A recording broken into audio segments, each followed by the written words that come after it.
What's up, guys? Today I want to talk to you about sound selection. Very important. I'll tell you why.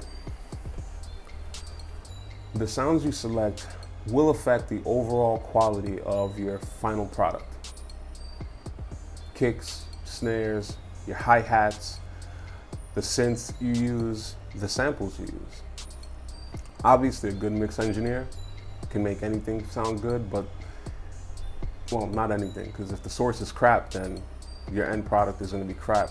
There's not really too much you can do about it. If a signal's clipped on its way in, the signal's clipped on the way in. You're going to get the sound fragments or whatever from that.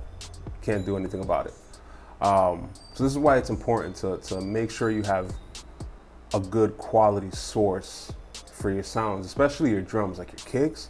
Like if you have good quality kicks from the door, you don't got to do a lot. Some EQ, some compression, call it a day. So you always want to find good sources for sound kits like Ill Minds Blap kits or the Cymatics kits, which are dope.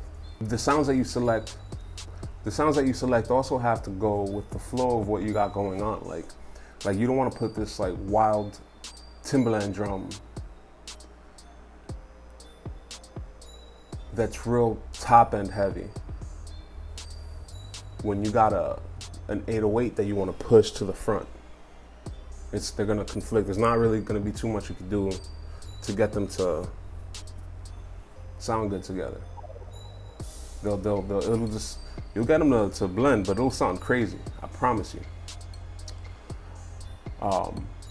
You don't want to get a real bright snare going on and a real dark kick. It's gonna be kind of weird. It's the best way I can describe it. Weird, like me. So sound selection is a thing. You want to take time in that when you're making beats, especially for you new guys. You want to really get to know the kits that you're using. You want to know the source of the kits that you're using. Like if you're just downloading like free kits from anywhere, I know because I've been there. You download free kits from just anywhere and the sounds are crazy and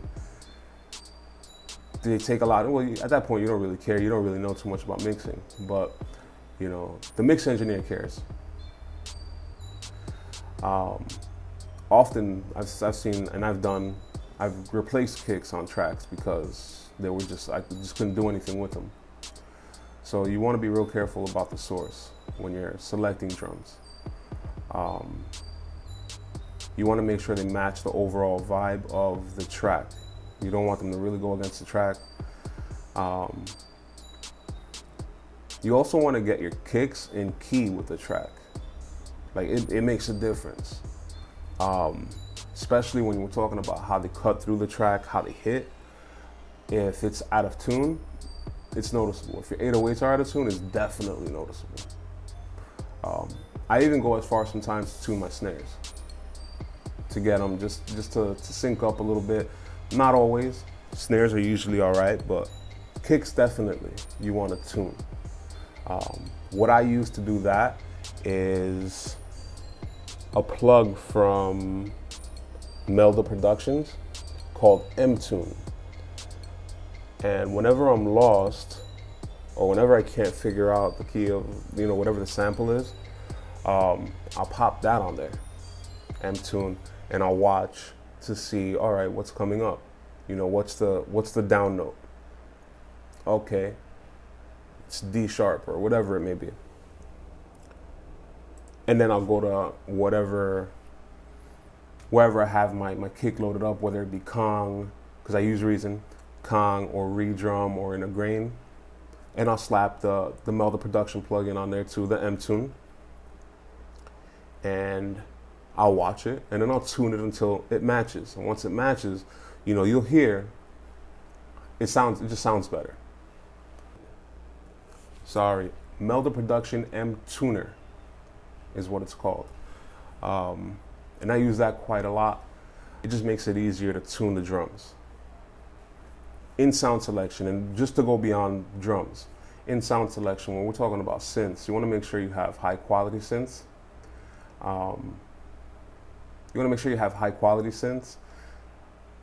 like the REs built into Reason. They're pretty good.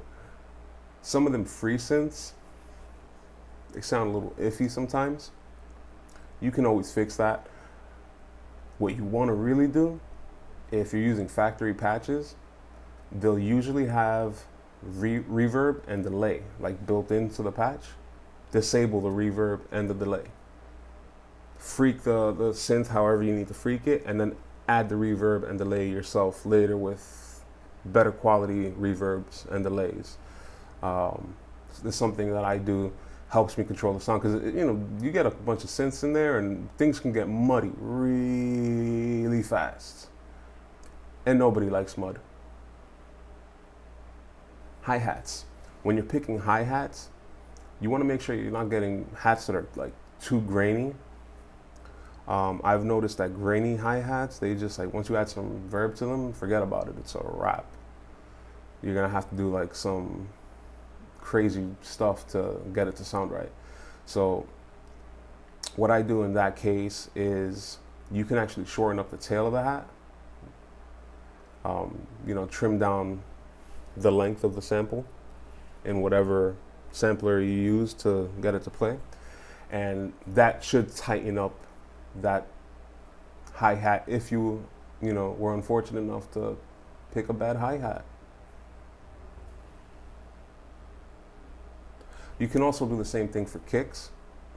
Some kicks, I'll just trim them down when they have like extra fragments of sound, you know, remnants of crap.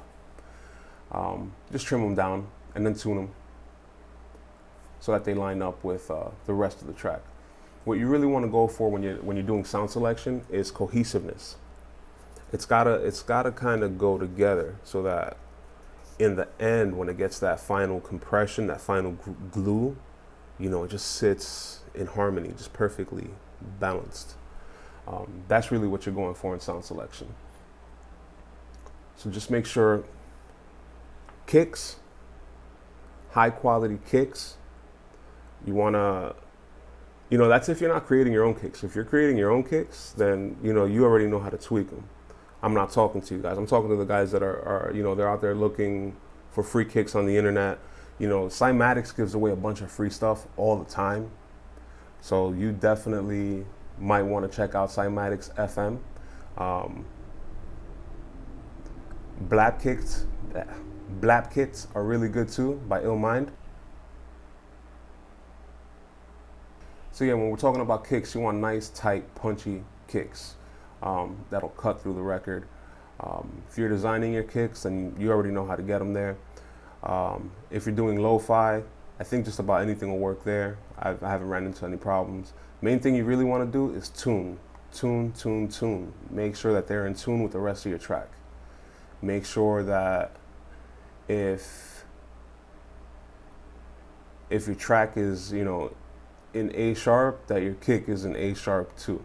Doesn't have to follow the whole melody, but at least the down note, so that it's all cohesive. Cohesiveness is the goal.